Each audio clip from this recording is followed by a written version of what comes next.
വാക്സിനെതിരെ ഒരു പോരാട്ടം നടക്കുന്നത് വാസ്തവം പറഞ്ഞാൽ അമ്പരപ്പിക്കുന്നതാണ്.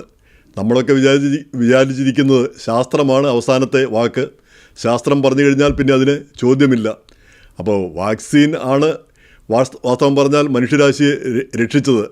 മസൂരി, അതുപോലെ തന്നെ പേവിഷബാധ, പോളിയോ, അങ്ങനെ വില്ലൻ ചുമ, അങ്ങനെ ഇല്ലാത്ത കാര്യങ്ങളില്ല.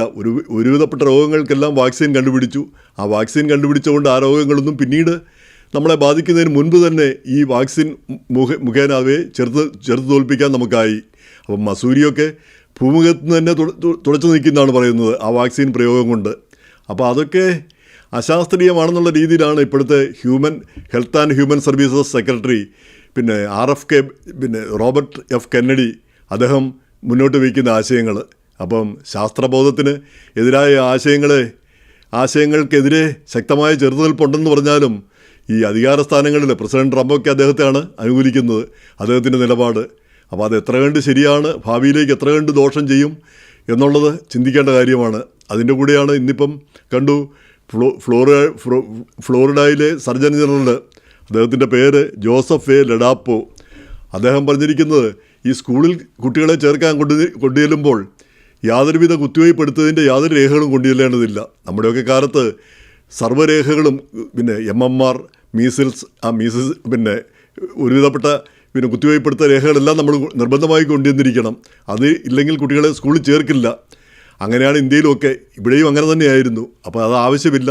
നിങ്ങളുടെ കുട്ടികൾ നിങ്ങൾക്ക് ഇഷ്ടമുണ്ടെങ്കിൽ കുത്തിവയ്ക്കാം, കുത്തിവയ്ക്കാതിരിക്കാം, വാക്സിൻ എടുക്കാതിരിക്കാം എന്നാണിപ്പം ഈ ഡോക്ടർ ലഡാപ്പോ പറഞ്ഞിരിക്കുന്ന സർജൻ ജനറൽ.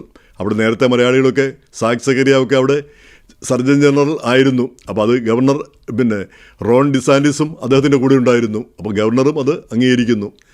അത് വാസ്തവം പറഞ്ഞാൽ ഇത് എത്രയോ ഈ കെന്നഡിയുടെ നയങ്ങൾക്കെതിരെ അദ്ദേഹം കഴിഞ്ഞ ദിവസമാണ് ഈ CDCയുടെ ഡയറക്ടറെ പറഞ്ഞു വിട്ടു. ഒരു മാസമേ ഉള്ളവരെ നിയമിച്ചിട്ട്, എന്നിട്ട് ഒരു മാസത്തിന് പറഞ്ഞു വിട്ടു. അവരെ അനുകൂലിച്ചുകൊണ്ട് അവരുടെ കൂടെ ഉണ്ടായിരുന്ന 3-4 പേര് രാജിവെച്ചു, ഉന്നത സ്ഥാനത്തുള്ളവർ.